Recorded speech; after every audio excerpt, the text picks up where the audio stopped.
to the Favorites Podcast, part of the Action Network. Your favorite trio is back. I'm your host, Brandon Kravitz, joined by the wonderfully insightful and talented Stuckey and Kendra Middleton. On today's episode, we've got our Plant the Flag game of the week for week 3, some picks that have us in a pickle, and of course, the main event, Evans Tuesday Primer.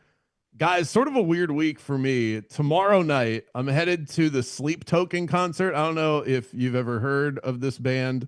I sent a picture of the lead singer in our group chat. Slightly frightening. Its members in the band remain anonymous because they all wear masks, so you can kind of get an idea. Like, think old school wrestling Demolition is kind of what I'm going to here. Any words of wisdom? Because I feel like a complete fish out of water. Like, I rock khakis on a regular basis. I feel like I don't fit it. Just wear black. That would be, I think, the best thing you can do. I know that you have a pair of black pants. I know you have a black t-shirt. Just wear black. I went to see Red Hot Chili Peppers in Atlanta a couple years ago, and they had some like K-pop screamo band come out, and apparently they're huge. And I had no idea, and half of the crowd was there to see them, and it was like little girls screaming with like heavy metal in the back. Oh, one of their songs is like Something Chocolate. I know somebody who's going to watch this on YouTube is going to know exactly what I'm talking about. I'm going to have to send it to you guys later, but I'm sitting there just watching their opener, and these little girls come out in these scary like death metal costumes and just start screaming, and it was the weirdest experience I've ever felt in my life. I was not dressed in enough black. Just when in doubt, black it out. All right. No eyeliner. Just skip the eyeliner. Just go. Or like, should I go football eye black under the Full eyes? Derek Carr. Yes. I have no advice. I haven't been to a concert since college. Sports from my life. I've not literally. I think the last concert I went to I went to school in DC. I honestly think it was like Kanye West came for some college fest thing. And that was the last concert. Oh, wow. You get to see him before he went absolutely bananas. That's yeah, it was nice. like College Dropout album. Oh, So yeah, that was when that's a vibe right he there. was. See, that's my style. Like, I'm more of a catch a Kanye in his prime, maybe some Bruno Mars. I don't know how my wife got into this group, but you know, she's much more hardcore than I am, and I'm just going to be a supportive husband. But I got to get into it, otherwise I'll be the the douche husband that's like, all right, when's this thing gonna end? So I at least want to do my part. I just I don't know what I'm getting myself into. All right, did what you if I say put? Bruno Mars? Yeah, well, like hip hop, pop. That's usually more my vibe. Isn't he in trouble for hardcore gambling? rock. Oh, this is our kind of guy. We should get Bruno on the Favorites Podcast. I think he owes Vegas like $1 million or something, so he has to like perform his way out of it. Okay, yeah, that's why I'm hosting this podcast. Also, it's little behind the scenes for all of you. So no, I it's don't more know of if that was a primer. rumor. I did read that he. I'm reading allegedly is the proper phrasing on Bruno Mars and his gambling exploits. From anywhere from 7 million to 50 million. That's a big number. You gotta really like suck at this.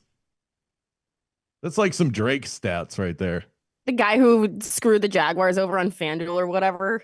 I gotta look into this more. Well, to put you on the spot, what if I dropped you on a stage?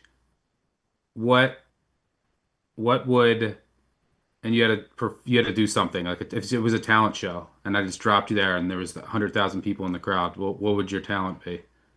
Do you have any talent? So I did a talent show when I was in high school. This is one of the most embarrassing stories I can tell. I have a hoodie on right now, so I could actually reenact this.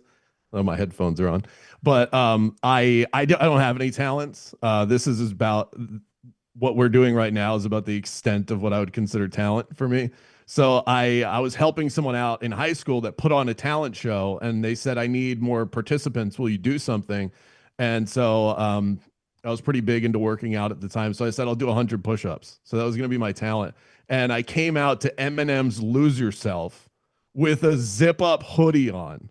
Wow. I unzip the hoodie. I throw the jacket off. We're going like Chippendale style. And I stopped hard at 74. It was very embarrassing. Didn't even get to 100. No. I don't know if anybody else knew, but I definitely just sort of collapsed onto the stage. So I'm deathly afraid of talent shows now. So I'm a little bit nervous even just answering that. I think I would probably, this sounds really weird and it's not really a talent, but I can crack a lot of really random bones in my body like repeatedly. Like I can pop my hips repeatedly, my back repeatedly, my fingers. Like I can do all of that. So that might be my talent is I can just crack weird bones in my body. I can't think of anything else. I'm actually a talentless loser. I think that's how we all got into this. Stuckey, what about you? We're I throwing mean, it I've back to done you. if I do I've done I do karaoke and I do like How Will I Know by Whitney Houston, but You go if Whitney Houston? That's bold, my friend. it'd be sports. I mean, my only talents are like sports trivia. I if you in 20 minutes I can name every country and capital of the world, all 197. What? No, that's phenomenal. That's But really that would good. be like super boring, like sitting up there for 20 minutes naming every capital and country. Now, could you Uh, imagine us standing on a stage as the favorites trio doing all three of these things? Like I'm trying to crank out 100 push-ups unsuccessfully, and Stucky's trying to name capitals around the world, and Kendra's just over here cracking knuckles. That would be, I think if we did that as a triumvirate, we'd actually have some, that would be unique. You could get us on America's Got Talent. That is my bar play. Whenever I'm at a bar and I'll just bet people all the time that I can name every world capital, and people will just start. They never believe that I can, and they'll just start firing countries, and then I've done this thousands. How did that start? Uh, I don't, I just wanted to learn it one time. I like learning random things. It was useful to qualify for Jeopardy. Like if you know every world capital, you can get so many. You're like you're the base for like Jeopardy questions. Just when a country comes up, you just learn like you learn like certain cities, and so I don't know. I'm weird. But yeah, I don't really have any other talents. Like I can't juggle. I can't even whistle.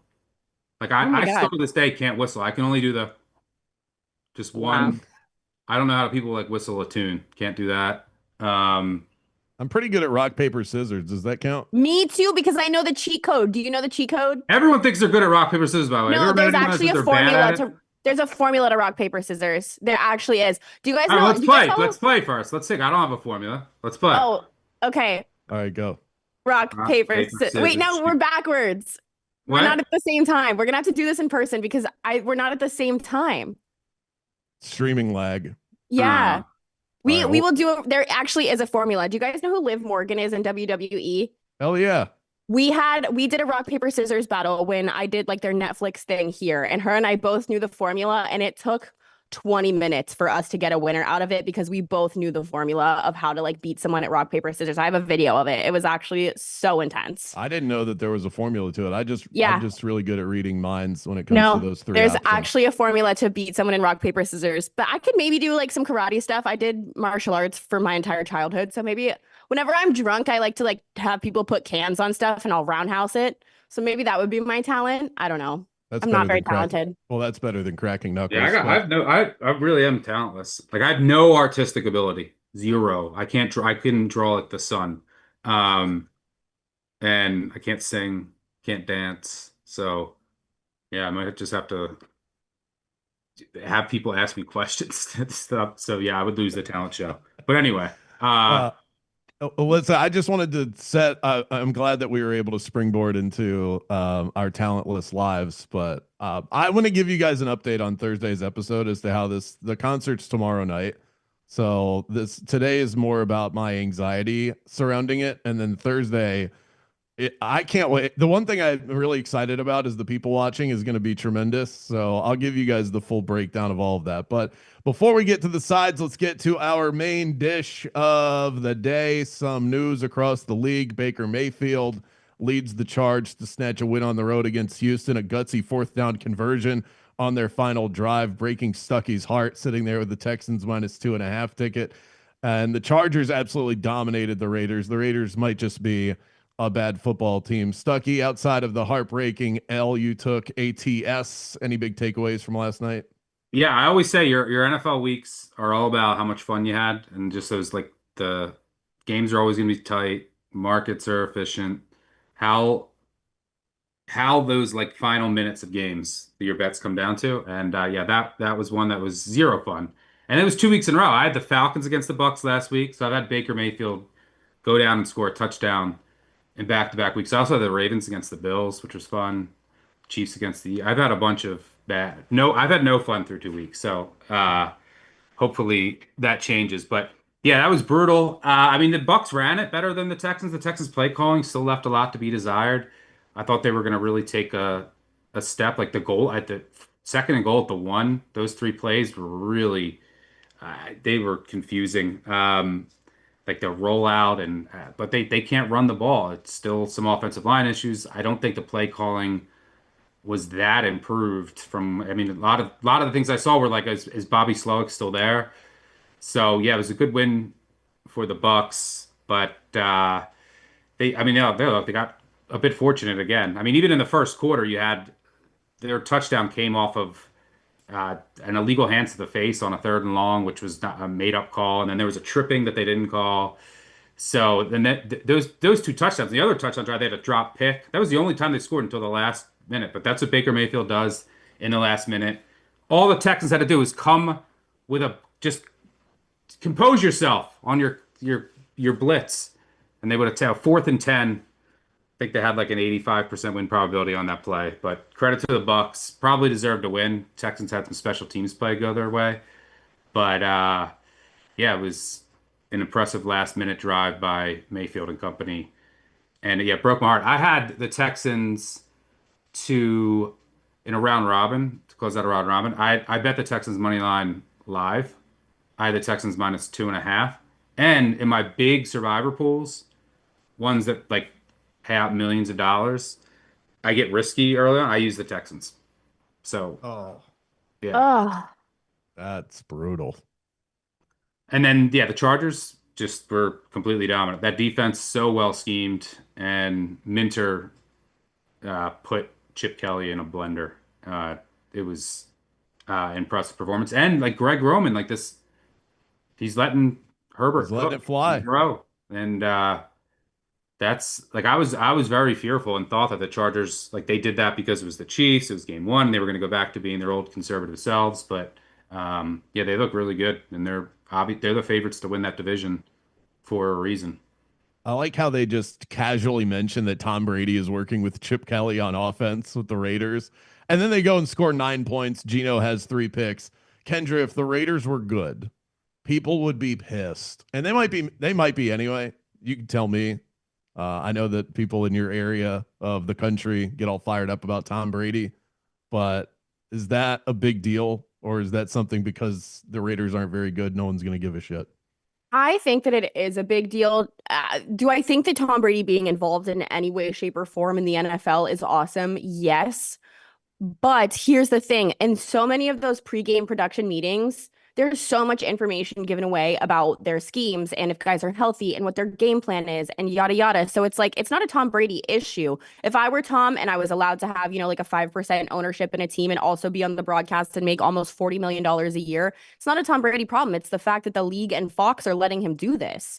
So do I think that it's a bad thing for the league? Weirdly, yes, but it's not a Tom issue. At some point, somebody's got to step in and be like, "Hey, if you're going to be on the broadcast, we changed the rules for you. You can't have the headset on in the booth." So I think that that's an issue. Do I think it's the biggest issue that the Raiders are facing right now? No, obviously not. I'm not sure if this game says that the Raiders are bad or the Chargers are that good. I'm kind of in the middle of the Chargers being the best team in that division, but also the Raiders not being as bad as this game showed. Really, honestly, I think Geno Smith was just throwing some terrible fuck it Yeah, he balls was super inaccurate.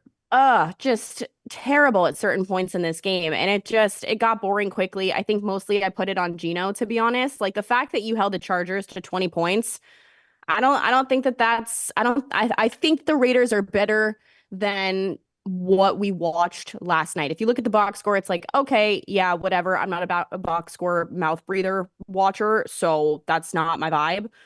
I think that it's somewhere in the middle of the Chargers being a top team right now and the Raiders being a little bit better than they were, potentially climbing that ladder a little bit. They didn't look good last night. I think people are looking into it a little bit too much. The Tom Brady thing, I think that there's definitely something there, but it's not a Tom Brady issue. It's a league and a Fox Sports issue. As far as the Bucks Texans game goes, Baker Mayfield's balls just do not fit in his pants. It's actually so impressive, like absolutely beyond impressive. I love the kind of like character arc that his career has had. But I think my biggest takeaway from everything last night is that I hate the Monday night doubleheader. I hate it so much. Oh, what? I also would say I One don't. less shitty 1 p.m. game? Give it to me every week. They should do this every week. Shave one Mm, off of the 1 p.m. slate. Throw it on Monday. No. It does make me less productive because I got to start getting into.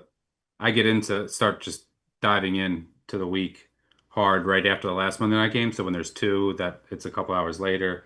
But I don't like when they're staggered. Monday night, I've watched football in multiple games all weekend. I'd like to just have one, and then if you're gonna give me another one, give it to me after. But yeah, look, yeah, Gino was just he was inaccurate, but the Chargers defense was amazing. Derwin James is amazing. There wasn't much separation, but Gino was inaccurate, and usually that's one of his strengths, especially indoors where he usually thrives. So I think the Raiders' offense will be better. Bowers wasn't 100%. They were missing their right guard, so I think their offense will be better. But that's another black eye on the Patriots' defense, who really needs Gonzalez back because look, the scoreboard didn't show it as far as points, but they moved up and down the field against the Patriots. Gino threw for what 350 in that game or something along those lines. Uh, Yeah. so they were moving the ball well, and then they couldn't move the ball at all against the Chargers. And then we saw the Dolphins, who their entire offensive line is depleted, and they basically couldn't score a point until garbage time against the Colts. And we saw what the Dolphins did against the Patriots, putting up nearly 400 yards. So the Patriots defense definitely has some issues. Christian Gonzalez will help a lot when he comes back. By the way, the AFC West, the public, the dollars, all in on the Chargers. Minus 110 right now over at DraftKings to win the division. The Chiefs, you want to buy low opportunity? How about the Chiefs at nearly 3-1? They're plus 270 to win the AFC West. Quarterbacks going down fast and furious. That's one of the big storylines this week. JJ McCarthy is out with an ankle injury. Joe Burrow out several months. So we have Jake Browning versus Carson Wentz. Kendra, are you still in? You were in Sunday night early reads. You wanted to take the Minnesota Vikings. I don't know if you pulled the trigger on that yet, but I are did you not, still thank in God. Okay, so are you off of that with this nonsense? Okay. Is it bad that I kind of like the Vikings more than I did a couple of nights ago? Because if you're going to give me, all right, let's say you need to go out and win one game right now, and you have, backyard pick 'em, Jake Browning or Carson Wentz. I'm going to take Carson Wentz every single time. Yeah, about 7 years ago. Yeah, but Jake Jake Browning, Browning was going up and down the field on the Jacksonville Jaguars. I don't know that. but I don't he's know our that Makes me Wentz. kryptonite. sad that they're Jake Browning beat our Jags. No, no, no. Jake Browning has always beat the Jags. Anytime he's ever played them, like, I don't know what it is about Jake Browning being the Jaguars' kryptonite. One thing you guys have got to learn about me quickly is that I am a realist about the Jacksonville Jaguars. I have them winning 9 games this year. I am not one of these super fangirls that is unrealistic about the team. They've hurt me for far too long, for far too many years. I know where to keep them so that they cannot hurt me anymore. I know that Jake Browning is their kryptonite, XYZ. I just truly and deeply believe that the Vikings have a better offensive line. They're going to give Carson Wentz more time to throw the ball. Jamar Chase has not looked like himself through the first couple of weeks of the season as far as what he's actually capable of doing. And I like the Vikings defense better. Well, I'll say I don't mind. I don't mind looking at the Vikings, especially 2.5, 3. Because here's how I look at it: like going into that game, going into the Sunday night game, I had the Vikings as like a 1 point favorite over the Bengals at home, and the Vikings have one of the best home field advantages in the NFL. But the Vikings looked horrendous, and they got dominated. Downgraded the Vikings. Basically, now would have made that game a pick, close to a pick at full strength. So I would have had. I think Burrow is worth like 5 points now. But Browning's been pretty good when he's played, so you could tell me that it's 4, and I would buy that. But so All right, so let's adjust the spread now to 4.5. But then McCarthy is out. Here's my thing. Is Wentz worse than McCarthy? I don't know. Maybe But not. see, that's McCarthy the thing. was I, I don't think we horrible. know. I don't think we know what the gap is between Yeah, McCarthy we and don't know, Wentz. but I'm saying like there's a chance that Wentz is better. Like McCarthy's body of work. Now, granted, he had offensive line injuries, but it was 7 of 8 quarters were horrendous. I mean, his pressure to sack ratio is the worst in the league. He was on pace to break David Carr's unbreakable single season sack record of 76. He's on pace, I think, for he's on pace for 76 and a half, but obviously he's going to miss time, so probably won't break it. But he only could throw to one side of the field. He was super inaccurate.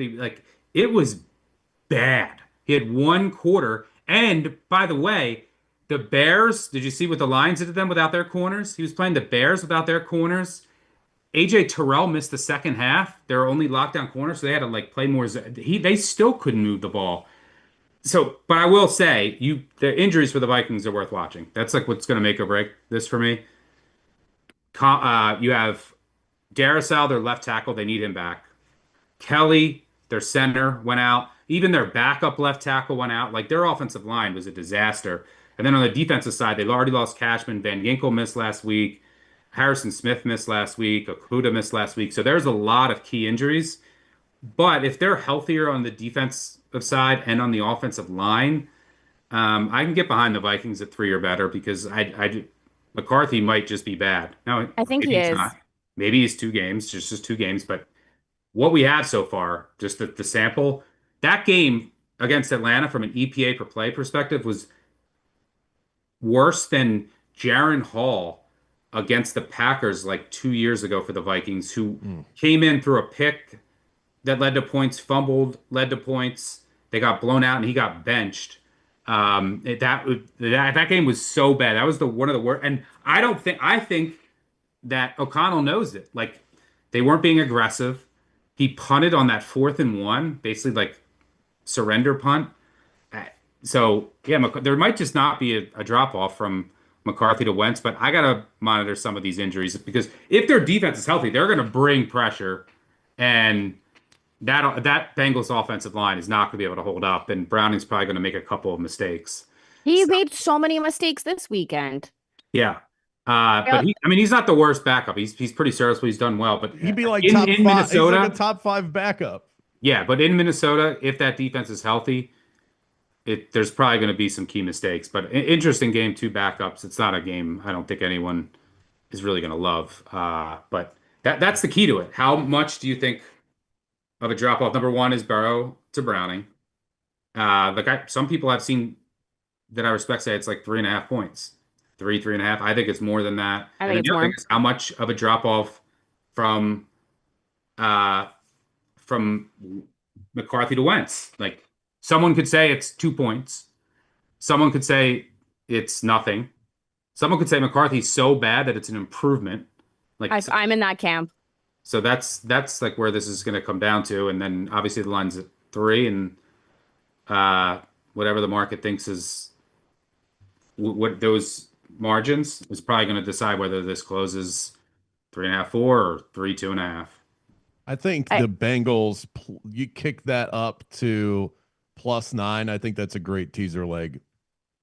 Just Woo. with how ugly this game is likely to be. The total's really low, 41. And like I think we've laid it out nicely here.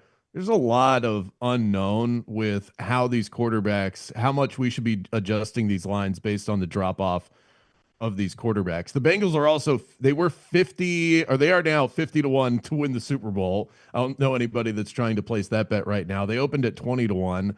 They're 2-0 yet plus 950 to win the division. One other quarterback injury I want to get to. Jaden Daniels is day to day with a knee injury. The Commanders get the Raiders on Sunday. The line went from the Commanders -6.5. That was the line that opened up before the games wrapped up on Sunday to the Commanders -3.5. So it seems like there is some market sentiment that he might miss this one. That would explain that drastic of a line move.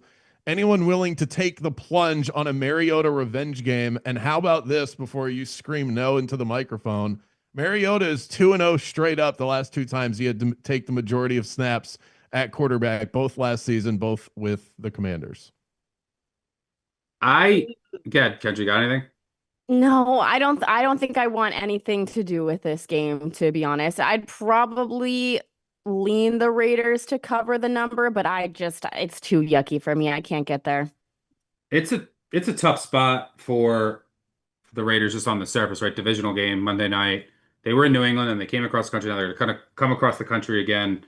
Washington is going to be much more well rested, right? They played on Thursday night. The Raiders played on Monday night, now coming back across the country. So not ideal in that sense. I don't know on Daniels, like, because last year he was supposed to miss time, but he ended up playing, right? Remember with the rib injury. Hmm. So I could see him giving it a go. And with the way the Raiders play defense, just trying to prevent the explosive play, like Daniels could end up picking them apart, even if he isn't as mobile. But Mariota's fine as a backup, and he did well last year when he came in. Obviously it's a drop off there still, but that's one we're gonna have to monitor. But yeah, the market's basically saying like we think he's gonna miss, but not fully. So it's kind of like in wait and see mode. So we'll see. I have just a gut feeling that he's going to play. But circling back to Bengals Vikings, I don't mind your thought process on the tees with the low total going across up above a touchdown. But I will say I don't generally like the tease games with. We just talked about so much uncertainty. So like because of that uncertainty, it kind of devalues a teaser a bit. So like I like when I know, okay, I got two bad quarterbacks. It's going to be low scoring, and there's more certainty, whereas opposed to this game where it's like, well, I don't know the drop off, or I don't know the injuries, I don't know how bad McCarthy is, blah blah blah. So that would be my only hesitation there. But Raiders, Washington, bad spot for the Raiders, but obviously the injury is the big thing there. So I got nothing there as of now. I will say if you got plus 6.5, it's a good bet. But I've done that. I've done that so many times. Get ahead of quarterback injury news, and then the backup will come in and they'll win by 10. But I have nothing there. I also kind of had the same idea that you did, and thank God I didn't get to the window on it. But I was thinking in the Patriots Dolphins game last week, and I was like, okay, two bad quarterbacks. Maybe this could be an under scenario. And they just went, it was the first time the Patriots put up more than 30 points in like 3 or 4 years. I think that might have gotten me off of betting a total like this. Also, I wanted to circle back to this. I got schooled in my own betting strategy the other day about the Vikings game and new dads. I forgot that the key part of this, and one of the girls that like religiously listens to my shows DM'd me and said that I fucked up because I am religious about only betting on new girl dads and not boy dads. I didn't know JJ McCarthy had a boy, but it has always been the girl dad strategy. So You're gonna keep filtering this every time something happens. Oh, it's only girl I'm dads saying that this we're on now. Girl Right. dads only. Girl dads. Girls with names that start with the letter M. We'll continue to see. Well, we just need this tracked. Evan, if you could get on this, we want that in the primer. I'll take the 0-1 for now, but as we know moving forward, it's only girls. I don't And I even can think. I think maybe the thing to add to the as a caveat to this is that JJ McCarthy's like 12 years old, and maybe that's the reason. He doesn't have Yeah. real like dad energy. JJ McCarthy looks like he's still a sophomore in He's college. he's a child having a Exactly. child. Exactly. So I feel like I can throw that one out for that reason. This is something that I wanted to update folks on, and maybe we'll do this on Tuesday's shows moving forward if people like it enough. Who's printing money for us? Who we need to be a little bit weary about? It's too early to really glean anything legitimate from this, but I like to look at this throughout the course of the season. Evan, feel free to pop in the chat and verify any of these if I misspeak in terms of these numbers. Against the spread standings, there are 7 teams right now that are 2-0 against the closing number: Green Bay, Tampa, Indianapolis, the LA Rams, LA Chargers, Buffalo Bills, San Francisco 49ers. That sound about right to you guys as far as the teams? Yep. Do any of those stand out as I want to fade them so quickly at the soonest opportunity? I guess is the best way to ask this. Because you can't go undefeated against the spread. I will say, well, number one, you don't overreact. Generally, week 3 for example, 0-2 against the spread underdogs in week 3 or since 2003 or 72, 51-1 against the spread, about 58.5%.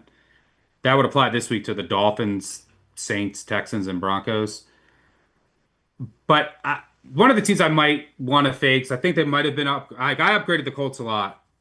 The problem is it requires me to bet the Titans, which I'll probably do anyway. So great. I wish they were playing anyone but the Titans. I would be in on the other team this I week. I just here's can't. I can't get it. here's where like the Colts. I think they've been. I make that 2.5. It's 3.5, which means I probably have to take it. But I'll just give you a crazy stat, which illustrates like, hey, you don't want to overreact to small sample sizes and what you just saw too much. So in weeks 2 through 5, so early in the season when you might end up overreacting to a team winning as an underdog. So a home underdog that won outright, which was the Colts last week, that then went then goes on the road and is a favorite. Since 2003, those teams are 17-39-1 against the spread, 30%, failing to cover by about 6 points per game. When they're favored by more than a field goal, 6-16 against the spread. When that team that they're playing has a losing record, 11-29-1 against the spread, 27.5%. I will say on that game, so it would be the Colts for me. The Titans last week, I mean, the Titans were right there with the Rams in the fourth quarter. What ended up happening, what ended up burning them, there was a fumble, like it was like a 3-point game in the fourth quarter. And then Cam Ward got strip sacked, and then the game was over at their zone 20. But they didn't have Sweat in the interior defensive line, and that ended up being huge because they were doubling Simmons, and he wore down, and he had nothing left in the fourth quarter. And they didn't have Latham. His backup was horrendous. And then they lost Zeitler, one of the better guards in the country. He went out, and then their offensive line fell apart. So I need to see they need to get Zeitler and Latham back. And then they need Sweat on the defensive line because then you just double Simmons. If you have Sweat and Simmons, you can't double one or the other. And then their interior defensive line becomes scary. So it might be the Titans for me. Like that, just home dog win, go on the road in a divisional game, now favored by over a field goal. I think it's a little too much. So that would be the one for me. My first thought was to look at, it's crazy that you're asking me this question, and as I scroll through the schedule, it's like, okay, the Bucks are playing the Jets, the Colts are playing the Titans, the 49ers are playing the Cardinals, because those would have been my first kind of thoughts of places to look, especially because the 49ers are playing Mac Jones, but he balled out last week. I think we should probably stop talking shit about him because it worked. But like, I don't think that any of these teams this week are in a place where I want to fade them, but it wouldn't be the Colts for me. The spread's not big enough for the 49ers. Is Baker hurt, do we think? Because it might be the Bucks for me if he actually is just one of these guys where if he gets injured and people are talking shit to him, then he comes out and performs like nothing we've ever seen, which I do think might be the case. But it might be I think that the best maybe value on the board, if that's what you're looking for, is gotta be the Bucks. Yeah, the Jets The Jets might start Tyrod Taylor too. That's another quarterback injury we didn't mention. Yeah. But is that much of a drop off from Fields? I don't like we saw like we kind of know Fields is bad. I bought into. I think Tyrod Taylor is Justin Fields, but he's just not as successful a runner. At least Justin Fields has that in his Yeah, but Fields will make mistakes. Like Taylor never makes mistakes. So that's a good thing that you want with an underdog. Like not to win the game, but to like stay in it and cover 7 with a low total. Like Tyrod Taylor is like top 5 all time among qualified quarterbacks in interception rate. So he's not going to make mistakes. He can run the offense. So yeah, I mean, I faded the Bucks the first 2 weeks. I probably would again, but haven't you I mean, learned they your won lesson? both. Week 1 they should have lost. Week 2 they easily could have lost. Like, they could easily be 0-2, and this would be a much different discussion. And you have to keep in mind they're banged up, so their receivers are still all banged up, and you got Sauce Gardner for Mike Evans. Their offensive line is a mess. So I think it might be the Bucks. What's that? I think it might be the Bucks. Yeah, I mean, but they lost their rights. They lost Gedeke. They already were without Wirfs. So Yeah, the Bucks don't seem like a team that is, as of right now, is built to really win by margin. Um, they're kind of eking out these games, and they're getting a lot of breaks. Like Baker had another drop pick yesterday, a fumble that didn't get recovered. Although their special teams, they were a bit unlucky, but the refs helped them out a bunch early. So yeah, the Jets, that line's probably going to go up when Tyrod Taylor. I think Yeah, it probably did. it's a What is that? touchdown right Is now. now? Is it 7? Yeah, it Yeah, was 6.5, which I wouldn't like, but at 7, 7.5. I think The seven and a juice on half. the I'd get there. the Yeah, I could. juice on the game is telling a story that early money's coming in on Tampa. The I bought it at minus 105 on Sunday after the Justin Fields injury. It's now sitting at minus 115 in most places. Um, so it's probably going to get to 7.5, especially with the Taylor news. And yeah, man, at that point, especially if it kicks any higher, Tyrod Taylor is, in my opinion, a downgrade from Justin Fields, even though Fields had a 1.1 quarterback rating last week. But it's not that drastic. In terms of the luck rankings, those are out there, actionnetwork.com. Keep updated with that. After week one, the Tampa Bay Buccaneers were number one, and I imagine that the latest luck ranking is going to have them right towards the top of the list as They well. will So be keep number that in one mind. again. Yeah, Yeah. exactly. As far as the 7 teams yet to cover a spread, Pittsburgh, Chicago, Houston, Denver, Kansas City, Miami, and New Orleans. And maybe one of those teams pops up as we plant our flag. It is time to go around the horn here. One game that you are pot committed on here on Tuesday. We'll lay out our official picks. We'll do our Three Musketeers all for one, one for all and all for one parlay on Thursday. But right now, one pick that's already in the back pocket. Kendra, what you got? I already put it down. My entire existence this year is just going to be fading the Patriots. This is going to be 3 weeks in a row. I'm 1-1, but I'm going to fade the Patriots this week against the Steelers. Mike Tomlin, I believe, is 500 in his career against the Patriots. Obviously, did not do so hot against Bill Belichick. I want to say he was 3-8 against Bill Belichick. Evan, please feel free to check that. I believe that is what I wrote down in my notes, which I accidentally closed. But I just, once again, coaching thing, their defense is a lot better. Drake May is not impressing me. The Patriots defense and special teams looked like crap this week. I think that they're going to have a lot of energy, a lot of hype, but you just beat the Dolphins. I think that they need a crash course back to reality, and that's going to be the Pittsburgh Steelers this week. I get that they didn't look like a world beater. I didn't expect them to this season, but they're a much better team on paper and on the field. I don't see how people are on the Patriots this week. I would say, well, sounds like Kendra's going to try to fade the Patriots every single week. We'll see what she brings on Thursday. I want do you have any update on Gonzalez? So that was the thing that I was thinking about last week so I think I told you guys that on his Instagram story, he was posting like a bunch of cryptic stuff that sounded like he was going to be back and going to be ready to play.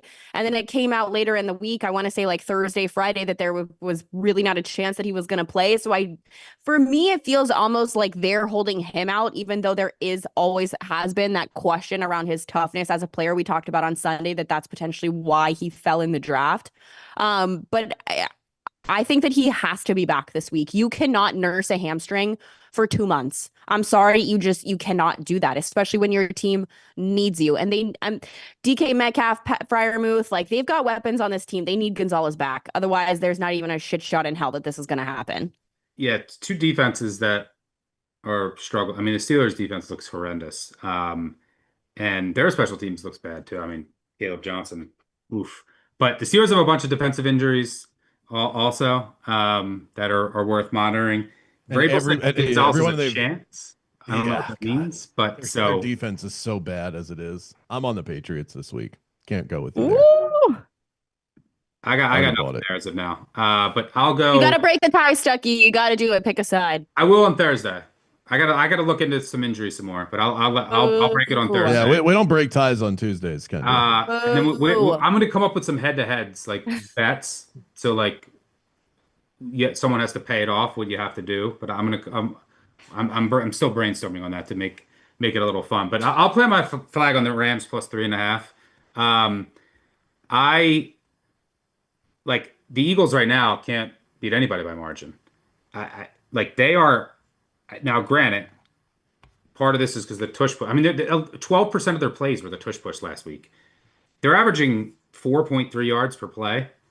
And they played the Cowboys defense, which gave up 700 points to the Giants and who couldn't score against Washington. And then they played the Chiefs defense, who got shredded by the Chargers, who had issues on the back end. They couldn't take their play calling is so bad. If Goddard's out again, like it's a mess. They can't throw it. How is this Eagles team getting margin on anyone? It's like it's just they're worse than last year. The Rams almost beat them in Philly in the playoffs. It was a dead even game statistically, and the Rams had 2 turnovers and didn't convert on 2 4th downs. Rams are playing really well. They've obviously had this game circled. McVay does really well on these East Coast trips. He is, and by the way, McVay's 18-11-2 against the spread as a dog of 3+, 14-7-1 against the spread in the Eastern Time Zone, covering by 5 points per game. So it's covering 2 out of 3, 67%. I think the Rams are going to be right there. This Eagles team just can't get margin on anyone. Their defense isn't as good. Their offense is just the play calling is so bad. And I don't know if Brown is hurt, if they're stuck in the mud, but I'm sure they'll end up winning by like 3 because I mean, think about last week. They easily lose that game if Kelsey catches a free touchdown. That play was worth -7.5 points.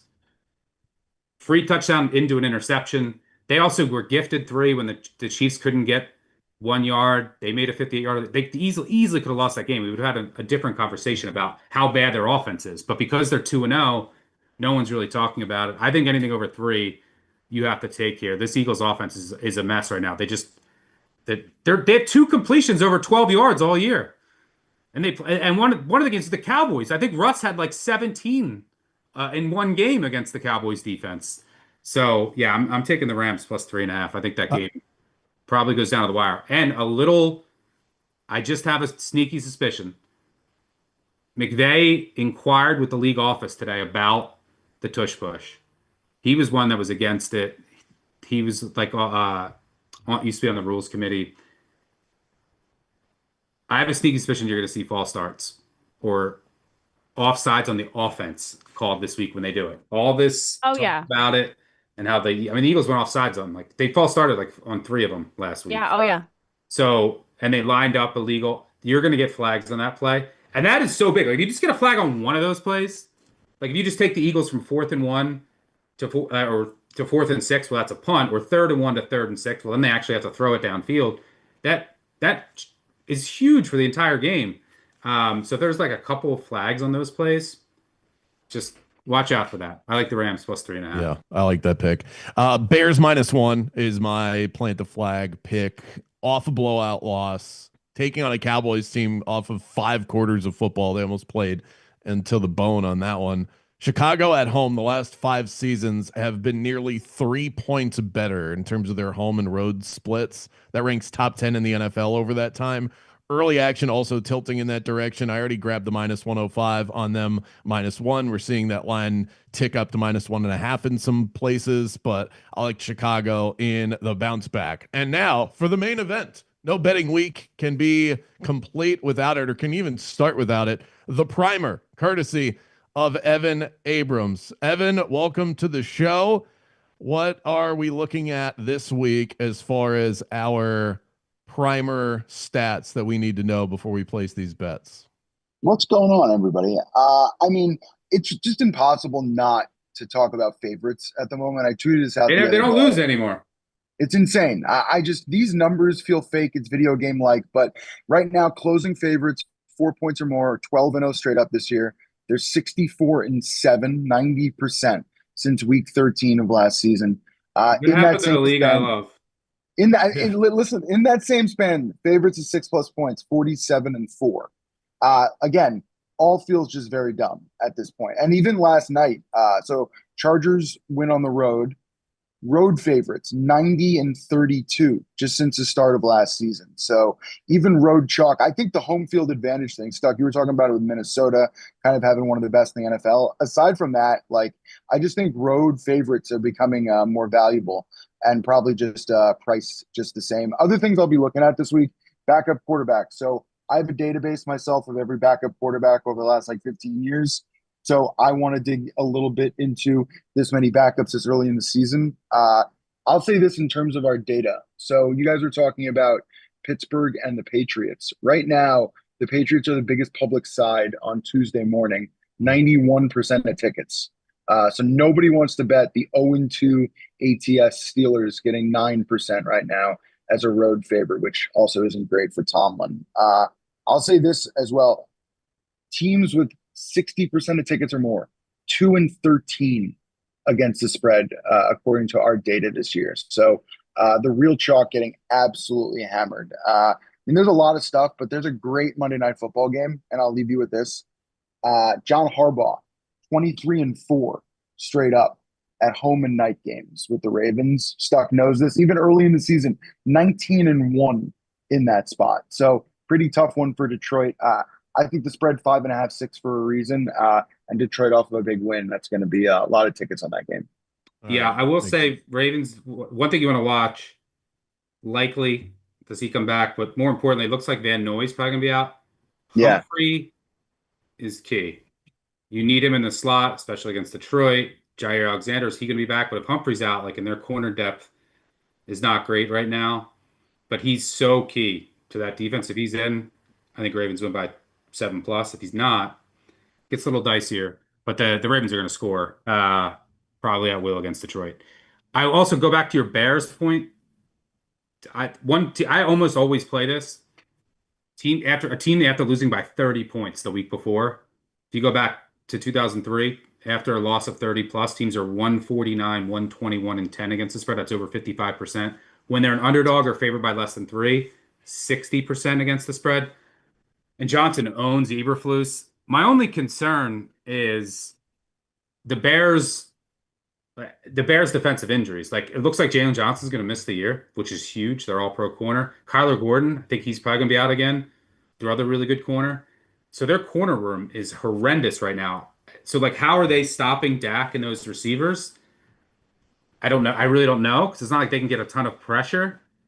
So I'm trying to decide if I want to bet the Bears or if I just want to bet the Bears team total over, like 25 or whatever it's going to be. But I don't mind your Bears look there after an embarrassing loss. And the Cowboys, who should have lost to the Giants. The other thing that worries me, though, is the kick with the new kickoff rules. This is the biggest kicker mismatch in NFL history. You got a kicker who can make it from 70, and then you got Santos, who his like range is his max range is like 42. So we need the Windy City to show up in this one. Whoa. Put some respect on Cam Little, the only man to kick a 70-yarder. Well, it's not officially. Sorry. Oh my God. Not officially. Evan, before we cut you loose, by the time we get most people listen to the Thursday episode, they will have either already made up their minds for Bills Dolphins or will be past that point. Is there anything for Thursday night, whether it's big double-digit favorites on Thursdays, the Bills at home against Miami? Is there anything you've looked at as far as that matchup goes? I mean, I guess if you want to take Miami, the one angle you could look at is the fact that dogs are 6-2 in night games this year. So it's a decent start. But anything you look at when it comes to Tua against Buffalo is just gross. Let's see, Miami 2-13 straight up versus Josh Allen, 0-8 straight up in Buffalo, 1-8 with Tua.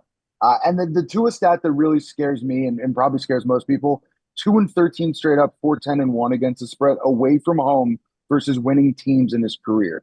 And I believe he's lost 10 straight in that spot. So just a real bad one for Tua. But the only thing I'll add, though, is that the spread is 12.5. Correct. So, like, this is different than And now it's Miami's divisional. worse than usual. Second biggest of his career. He was plus 15 against Buffalo in 21. So yeah, this number is massive. So yeah, it's a huge number. Like, if you look back, I think the biggest, like, McDermott is 0-3 against the spread against the Dolphins when he's favored by more than a field goal. And he's never been favored by more than 7. Last year in this game in Buffalo in November, and Miami was not good. The Bills closed 6.5. They won by 3, and they probably should have lost. So this is a big adjustment. But Miami's obviously way worse. You got to decide how much worse. I mean, I make this like 10.7. The other thing is, I mean, their offensive line's a mess. There's injuries. Their secondary's a mess. The Bills have injuries, too, that are worth watching, like Teron Johnson, Milano, Oliver. Like, those are 3 of their best defenders. So it's worth watching there. But and I will say, having double-digit divisional dogs are usually a good bet. I think over the last 40 years, they're like 55%. But you got to bet. The Dolphins have a ton of injuries too, but you got to bet this Miami team. I mean, this Miami team is a. Did you see the operation in the last minute against the Patriots? They had 1st and 10 at the 40 to go to win the game. They got a delay of game, and then I think they got another delay of game, and then You they just had want to to twist the rush. knife on me right now?